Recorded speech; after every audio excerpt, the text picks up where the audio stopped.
Hmm. Nah, yang menarik, kita sudah merumuskan bagaimana mengimplementasikan 23 program itu. Ya. Tapi di awal tugas malah justru ada yang tidak di luar itu, yaitu Tanah Abang. Ya, jadi Jadi sebenarnya Tanah Abang itu tidak ada di dalam janji politik lah ya. sebenarnya tidak ada. Secara detail bicara Tanah Abang. Ganti gubernur, Tanah Abang tidak teratur. Tanah Abang tidak Tertib. tertata, Ya, tidak tertib. Pemerintah belum melihat sesuatu yang menjadi prioritas untuk ditata. Mm-mm.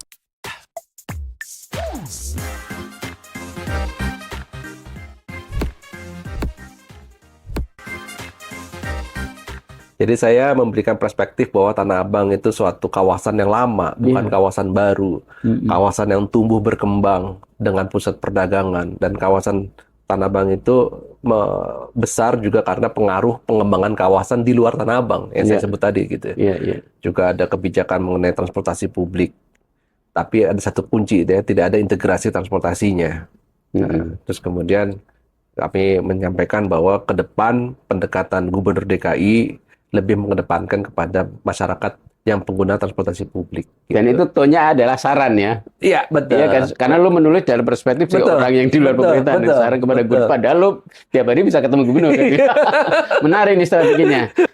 Nah, Bang Temi, itu kan tadi istilahnya program Jangka pendek. sementara. Iya, Nah, jangka pendek. sekarang kan kita sudah ngerasain betul manfaatnya ya. Ada apa jembatan dan sebagainya. Itu kisah berikutnya gimana? Nah, jadi pasca kita mengusulkan kebijakan jangka pendek, yaitu menutup jalan dan memberikan akses transportasi publik ke situ, kami sudah menyampaikan bahwa ini akan ada penataan atau program jangka menengah dan jangka panjang. Jadi ada 3 program. Nah, yang jangka menengah itu saya sembari mengevaluasi kebijakan yang pertama. Oke. Jadi tidak serta-merta kita udah tahu bahwa kebijakan yang menengah itu adalah membuat CPM, belum tahu. Jadi kita mengevaluasi dan Pak Anies selalu mengedepankan, saya ingat tuh beliau, bagaimana kebijakan yang dikeluarkan itu berdasarkan research. Oke, based on scientific ya. Iya. Jadi Scientific bukan based ya. berdasarkan insting, Iya, iya, bukan iya. berdasarkan pengamatan lapangan, Iya, iya, iya. tapi bisa dibuktikan. Jadi mulai dari satu survei. Nah, akhirnya kita berangkat ya, itu kan kebijakan makro kan, cara berpikir beliau sebagai gubernur kan. Lalu kami berinisiatif, ya udah kita punya Jakarta Smart City kan, di mana Jakarta Smart City itu bisa kita minta untuk melakukan research. Riset terkait dengan kebijakan yang sudah dikeluarkan, yaitu menutup jalan. Ya, ketemulah kesimpulan-kesimpulannya kan, siapa yang diuntungkan, siapa yang dirugikan gitu ya, dan harapannya apa gitu kan.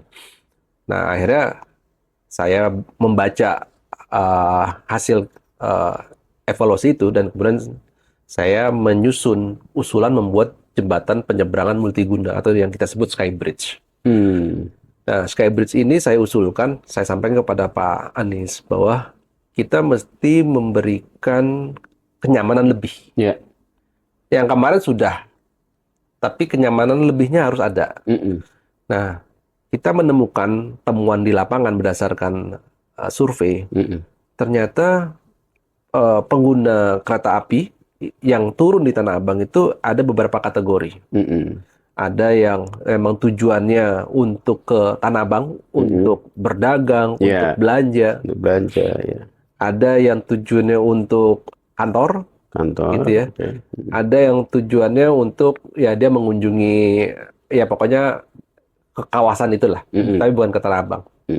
Nah, porsi-porsinya ya, yang paling besar justru melanjutkan perjalanan. Ke kantor. Ke kantor. Jadi kerja di Tamrin, Sudirman Tamrin, kampus di mana dan sebagainya. Karena ini memang salah satu titik yang akhir lah menuju ke daerah situ. Nah, angkanya cukup tinggi. Setahu saya sekitar 70%. Oke. Jadi 70% itu orang melanjutkan kereta yang berhenti di Tanah Abang itu adalah transit dan melanjutkan gitu. Tapi ada sekitar 28, 25 itu emang ke Tanah Abang. Tanah Abang untuk belanja ya. Untuk belanja, untuk berdagang. Mm-mm. Sisanya mengunjungi kawasan lah ya, Iya. misalnya Mm-mm. ke daerah Roxy dan sebagainya gitu ya, yang Iya. nggak ada urusannya dengan perdagangan dan perkantoran lah Iya. kira-kira gitu. Nah, meskipun kecil, kita harus fasilitasi. Mm-mm. Mm-mm. Saya bilang gitu. Iya, iya. Yang besar apalagi? Iya. Kan Itu Pak Anies selalu prinsip dasar prinsip keadilan ya. betul. Itu prinsip dasar keadilan Pak Anies, Mm-mm. Pak Gubernur. Jadi membesarkan yang kecil, tapi tidak mengkerdilkan yang Yang besar. sudah besar. Oke. Jadi orientasi kebijakan tidak hanya yang besar-besar aja, Mm-mm. yang kecilnya juga diprioritaskan. Iya. Nah, berbekal itu, ya kita ketemu data kan, ada kebutuhan itu ya, saya bilang, ini JPM ini harus dibangun untuk menghubungkan stasiun dengan blok-blok yang ada di Tanah Abang. Mm-mm. Ada blok A, blok B, blok G, Iya. ya, pasar-pasar itu. Yang meskipun hanya 30%. Iya. Kira-kira gitu. Jadi konsep JPM itu gimana sih? Jadi dari stasiun Tanah Abang, Mm-mm. kita ketemu jembatan di atas kendaraan ya, jalan raya, Mm-mm. itu menembus ke gedung-gedung Yang di Tanah Abang. Tanah Abang. Ya, ini kalau teman-teman yang sekarang di Tanah Abang merasakan itu sebagai sesuatu yang biasa aja. Tapi sebelumnya nggak ada itu ya. Iya, nggak ada, nggak ada. Jadi ini connecting langsung dari stasiun ke gedung-gedung di Gedung-gedung Tanah Tanah Abang. Abang. Berarti ini memfasilitasi orang yang mau belanja ya. Mau belanja, Yang belanja. sekitar 25% 25% kurang sampai itu. 30. Heeh. Meskipun kecil ya, Ya, sehingga mengurangi load yang di bawahnya Bawah. dong ya, yang mau ke Betul. bus ya. gitu. Oke. Nah, JPM itu mesti kita bangun. Jadi kalau komposisi, malah kalau komposisi biaya, kan besaran untuk memfasilitasi yang 30%. Iya. Kalau kita bicara fisik ya. Iya, betul. Nah, yang 70% kan justru di bawah kan. Iya. Nah, jadi saya bilang, ini tetap harus dibuat jembatan ini, meskipun 30. Tapi Inspirasinya dari mana? inspirasinya kan bagaimana memberikan kenyamanan. Dan Oh, sebenarnya hasil riset itu aja ya? riset itu. Dan sebenarnya ini sesuatu yang lumrah di beberapa negara. Terutama di Hong Kong. Oke. Kalau kita di Hong Kong itu kita nembus antar gedung itu di lantai 2 pakai Langsung. jembatan. Oke. Jadi jarang sekali kita jalan di lantai dasar gitu Iya, ya. iya. Kalau di Hong Kong begitu nembus gitu. Nah, itu inspirasi ya, Iya, inspirasinya. Nah, itu kita bawa ke Tanah Abang. Iya, gitu. iya. Karena Jakarta dan Hong Kong kan sama, kota metropolitan kan. Padat. Jakarta, Singapura, Hong Kong, Kuala Lumpur gitu ya gitu. Nah, jadi kita rancang itu. Nah, kemudian kita rancang, saya bilang, Pak, kita juga harus memfasilitasi UMKM. Jadi tidak hanya jembatan saja. Iya. Ya kalau jembatan di Sudirman kan jembatan saja ya, Iya. tanpa ada aktivitas ekonomi. Nah, ini UMKM-nya nih. UMKM disiapin. Nah. Jadi izin saya bikin jembatannya agak lebar, Pak. Kan bisa jembatannya secukupnya aja, Iya, seperti cukup orang jembatan lewat aja ya. lewat.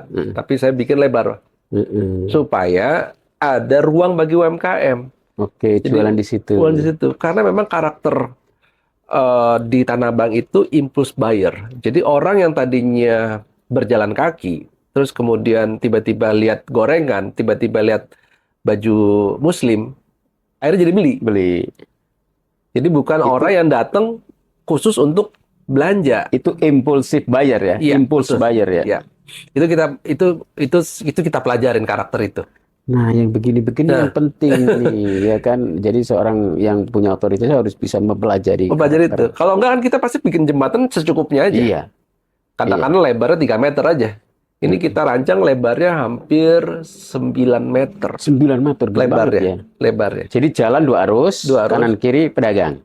Iya, betul. Oke. Gitu. Jadi jembatannya segini, tengahnya UMKM, jadi kanan kirinya orang. Dan itu akhirnya pedagang yang selama ini berada di ruang publik di bawah ya, naik ke atas. Karena lebih laku di atas. Ya, karena dilewatin sama orang. Iya. Gitu. Jadi ini solusi yang bukan malah merugikan atau bikin orang marah-marah ya. Betul. Justru orangnya malah pingin pindah ke atas kan. Betul. Kan seringkali orang dipindahkan UMKM marah kan. Iya. Karena nggak ada market. Iya. Justru kita nyiapin kasih market karena ada traffic. Iya. Ini yang jarang diceritain. Iya. Nah, kemudian kami rancang di bawah stasiun tuh. Jadi kan dari stasiun jembatan di atas. Itu halte yang besar. Karena mengakomodir orang yang berpindah dari kereta ke ke transportasi moda publik. transportasi bus dan mobil itu ya. Jadi di bawah tuh udah, jadi kalau kita lihat di Tanah Abang ya, saya kira-kira 2 bulan yang lalu lah lewat Tanah Abang. Saya bahagia melihat orang ngantri di dalam halte itu menuju Iya. kendaraan umum. Jadi kayak Artinya saya sebagai perilakunya juga udah berubah ya. sudah berubah. Habitnya udah berubah Iya. dengan desain arsitekturmu yang kamu Betul, rancang itu ya. betul, betul. Iya. Jadi ada kebahagiaan yang tidak ternilai. Itu kan yang selalu juga Mas Anies sering ulang-ulang ya, Mm-mm. bahwa desain tata kota, desain bangunan itu membentuk perilaku, betul nggak Betul, ya? membentuk perilaku. Untuk perilaku kan. Betul. Mas Anies selalu bilang itu kan. Betul, selalu bilang gitu. Nah ini terjadi di situ ya. Iya. Jadi Karena orang antri yang tadinya kan mau cepet-cepetan, iya, yel-yelan, betul, iya, berebut, lalu betul. senggolan, marah-marah, Betul. emosi kan gitu Iya, ya. iya, iya. Sekarang antri, damai, orang Benar. relax gitu ya. Iya. Nah, Oke. pasca keberhasilan itu kan eh, menjadi cerminan penanganan penataan stasiun di tempat lain di Jakarta. Jadi setelah berhasil menata Tanah Abang, lalu Itu menjadi kepercayaan contoh di Iya. Tebet, di Manggarai, di Palmerah gitu ya. Dengan pendekatan yang berbeda tetapi bagaimana menciptakan integrasi transportasi antar moda. Termasuk di Tanah Abang sendiri. Iya. Jadi itu kita sebut di sisi selatan, kemudian karena berhasil dikembangkan di sisi utara. Bahkan momentum launching kerjasama antara Kementerian BUMN ya dengan Pemprov DKI terkait dengan penataan stasiun karena di bawahnya ada PT Kereta Api ya, Iya. itu di Tanah Abang. Di Tanah Kick Abang. off-nya. Kick off-nya. Nah itu guys, para pejuang semuanya. Jadi makanya Mas Tem itu layak untuk podcast di sini karena sebenarnya beliau ini adalah pejuang. Pejuang untuk menata kota khususnya dalam ini transportasi dan berawal dari Tanah Abang sehingga seperti yang Anda rasakan sekarang di Tanah Abang nggak sekrodit 7-10 tahun yang lalu Tanah Abang sebagai pusat kekroditan nasional, tapi sekarang sangat lebih rapi dan lebih tertata dan lebih manusiawi, kriminalitas otomatis turun. Iya. Nah, masih ada lagi nggak, Mas? Nah, jadi kembali sebagai perancang kota, saya tidak berhenti melihat satu masalah ketika sudah selesai di Tanah Abang. Ya. Dan saya melebar mempelajari permasalahan ini. Salah satunya adalah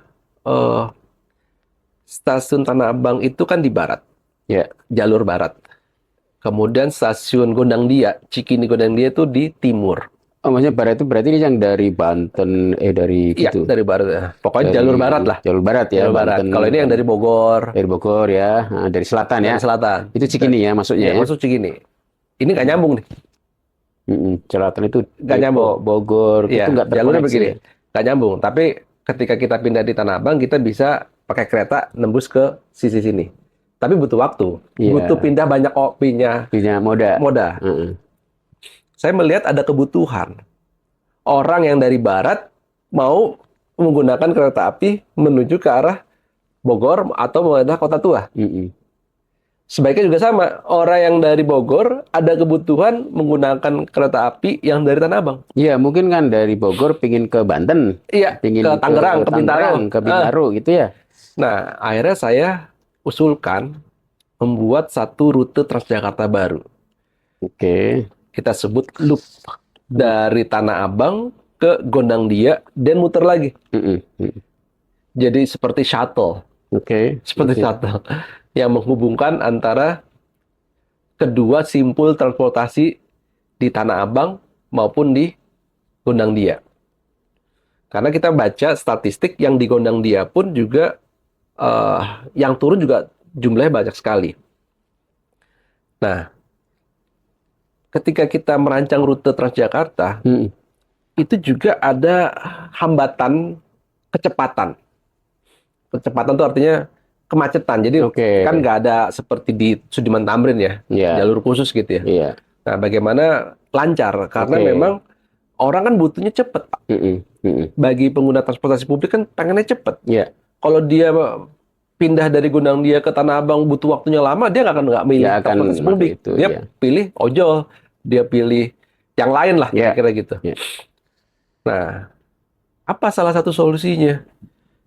saya usulkan di Jalan Wahid Hasim yang tadinya dua arah dari belakang Sarinah sampai ke Gondang Dia itu dua arah ya, dua arah menjadi satu arah.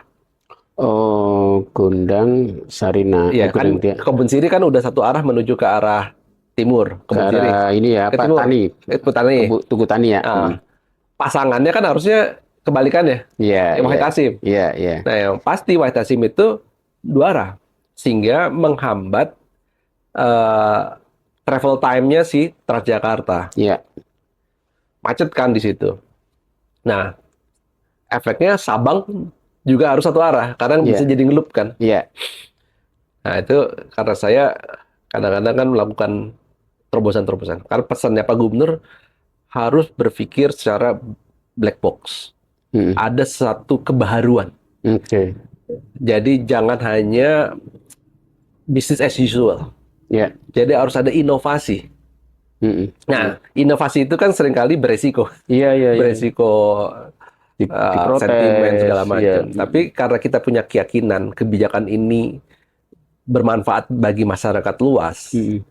dan masyarakat yang terdampak mungkin karena belum beradaptasi, Mm-mm. sehingga biasalah kebijakan yang baru perlu adaptasi, Mm-mm. sehingga saya menganggapnya itu sesuatu yang perlu waktu. Oke. Karena kita meyakini apa yang kita belajar dari ilmu mengenai tata kota dan pengalaman di beberapa negara Mm-mm. yang kita amati, ini harusnya begitu gitu. Oke. Nah, akhirnya saya usulkan Wahid Hasim itu jadi satu arah. Satu arus. Dan saya minta ke Bina Marga waktu itu, mereka itu ada program penataan pedestrian. Mm-mm. Penataan pedestrian itu hanya ganti casing. Jadi lebarnya 3 meter, ya ganti casing aja. Ya ibaratnya pemeliharaan ya, tadinya paving block menjadi beton konkrit. Iya, iya, iya, iya. Terus saya bilang, nggak bisa. Kita pertama harus memberikan kemudahan bagi Transjakarta untuk Iya. lewat. Mm-mm. Yang kedua, eh, Jalan Wahid Hasim itu jalan bersejarah yang menghubungkan Tanah Abang, Pasar Tanah Abang dengan Pasar Senen. Mm-mm. Tahun 1735 itu udah dibangun tuh jalur itu. Iya, iya, iya. Sehingga Pak Anies juga selalu bilang, di kota ini banyak cerita sejarahnya. Mm-mm. Mm-mm. Jadi kalau misalnya kita berada di kota baru, itu mungkin nggak ada ceritanya. Iya. Bagaimana kita menggali cerita itu? Jadi ini bersejarah nih jalan ini. Oke. Ya, sekarang namanya Jalan Wahid Hasim. Sebelumnya ada Jadi itu connecting Senen Senen sama Tanah Abang. Tanah Abang Tahun since 1913. 1735. Oh, 1935. Wah, zaman kolonial ya. Iya, emang Dia Belanda. emang pasar itu gitu. Mm-mm. Nah, ada saya sampaikan yang kedua faktornya, selama ini di Jalan Wahid Hasim itu tumbuh hotel, Mm-mm. terutama bintang 3, bintang 2 gitu Iya. ya. Kenapa tumbuh? Karena di Sudirman Tamrin umumnya hotel bintang 5. Mm-mm. Saripan Pasifik, Iya. Hyatt, Hotel Indonesia, Mm-mm. ya di sepanjang itulah. Mm-mm. Sedangkan wisatawan yang ke Jakarta tidak hanya kalangan yang bisa menginap di bintang 5. Bintang 5. Dia pasti cari hotel yang Bintang second class 3, ya. bintang 2 gitu. Dan itu sebenarnya ditangkap oleh para pengusaha hotel. Mm-mm. Jadi sepanjang Wahid Hasim itu bertahun-tahun, tidak zaman Pak Anies ya, Ya. sudah bertransformasi menjadi hotel-hotel. Iya, iya, iya. Tetapi kembali, pemerintah tidak pernah memfasilitasi itu. Artinya memfasilitasi kenyamanan wisatawan yang menginap di hotel. Jadi orang nginap di hotel, keluar, kalau kita di luar negeri ya, kan enak tuh pedestrian. Iya, Ini nggak enak, nggak nyaman. iya, iya, iya. Nah, kata kuncinya pedestrian harus dilebarin. Iya, Jadi iya. mendukung yang pertama Transjakarta lewat, Iya, pedestrian iya. dilebarin. Dan ada satu pasca penataan ya, salah satu GM hotel bilang kepada kami kan waktu itu pengen lihat respon kan. Pak, terima kasih ya. Pemerintah sudah menata pedestrian. Oh ya, sama-sama Pak gitu. Mm-mm. Dia cerita, Pak, ada perubahan perilaku Pak, para wisatawan. Mm-mm. Biasanya mereka itu datang ke hotel naik taksi. Check in, naruh koper. Habis itu minta dicariin taksi. Iya, Itu kebiasaan yang dulu. iya, iya, iya. Nah, yang sekarang enggak, Pak. datang masih mungkin pakai taksi karena dari bandara dan segala macam. Setelah dia naruh koper, dia jalan kaki. Karena pedestrian udah bagus. Pedestrian bagus. Terus kemudian pada saat dia pulang ke hotel, ah, orang hotel nanya gimana? Wah, enak Pak, pedestriannya bagus segala macam. Saya udah sampai sana gitu. Nah, yang pasti lagi ada temuan yang mungkin kita perlu detilkan kembali ya. Pasca pedestrian itu ditata, tingkat okupansi hotel tuh meningkat. Naik. Ini yang hotel yang tadi yang bintang Iya, bintang 3. 3, 4 itu. Sepanjang itu kan 3 dan 4 lah. Iya, iya. Contohnya ini Ahira, Hotel Ahira itu yang teman-teman juga kelola itu di seberangnya Sarina, belakangnya Tamrin. Nah, itu kan hotel yang tadi bintang 3, bintang 4 itu Iya. tuh ya okupansinya naik memang sekarang gitu. Makanya teman-teman kalau mau nginep itu kalau mau sekitaran Sudirman Tamrin dan harganya sangat murah di Hotel Ahira aja. Akhir. Jadi meningkat ininya. Nanti mungkin bisa dibuka, dilihat pembukuannya ya. Iya. Pasca penataan di 2018, 19, ya mungkin pas pandemi tidak dihitung ya. Nanti kita lihat di 2022, 2023, 2024. Sama nggak gitu. Yang pasti temuannya seperti itu. Nah, itu artinya ada sama satu teori urban design namanya urban acupuncture. Urban akupunktur itu kayak akupunktur di badan ya, di tubuh ya. Kan kota Jakarta Pusat lah ya. Iya. Yang kita tata Tanah Abang. Iya. Awalnya Tanah Abang kan. Iya. Disentuh di situ. Tapi efeknya ke sini kan. Iya, iya. Filosofi akupunktur kan begitu ya. Iya. Yang sakit di mana, yang pijitnya di mana. bagian mana gitu. Jadi makanya efek menata kota itu bisa dirasakan tidak hanya di kawasan yang kita tata. Iya, ada site atau Ada. multipliersnya Iya. ya. Dan itu perlu kejelian dalam menelurkan kebijakan. Itulah Nah, pada saat itu kan perlunya. Pak Gubernur kan emang sangat pro terhadap kebijakan transportasi publik kan, Iya, iya, gitu. iya. Jadi kita memang message-nya itu gitu. Nah, pada saat itu dikeluarkan, ya akhirnya Pak Gubernur ya oke, nggak ada resistensi karena itu ya kembali buat masyarakat umum, Iya, iya, iya. bukan ya kembali yang tadinya car oriented menjadi public oriented. Public transportation oriented. Iya. Nah, Mas Temi menarik sekali. Jadi ternyata ada tadi ya saya baru tahu urban akupunktur. Iya. Jadi seperti badan. Jadi memang menata kota itu impact-nya itu luar biasa. Tidak hanya pada titik yang ditata, tetapi juga berpengaruh kepada perilaku, kemudian peningkatan sirkulasi ekonomi kan gitu ya. Iya. Nah, Bang Temi ini karena kita sudah di ujung, mungkin ada pesan-pesan kepada audiens semuanya dari Bang Temi selaku ahli tata kota, dan sekarang kita menyampaikan dalam sebuah tata kata yang menarik. Silakan Bang Temi. Iya, pertama memang kita sebagai profesional ya, kita perlu melihat satu masalah secara menyeluruh, tidak secara parsial. Kita berpikir secara integrasi, secara keseluruhan. Dan apa yang dikerjakan oleh Bapak Gubernur, saya merasa mendapatkan kehormatan ya, bisa membantu beliau. Saya melihat beliau tuh sosok pemimpin yang memiliki visi besar dan berpikir secara sistematis. Seringkali memang tadi disebut ahli tata kata, yaitu adalah satu cara beliau menyampaikan gagasan besar. Nah, banyak orang yang skeptis ya melihat beliau hanya berpikir secara makro. Tapi kami yang berada di dalam, kita merasakan betul begitu detailnya beliau memberikan masukan. Yang tataran yang sangat detail, beliau sangat turun. Dan itu kan tidak terekam di kamera. Iya, tidak termuat di media.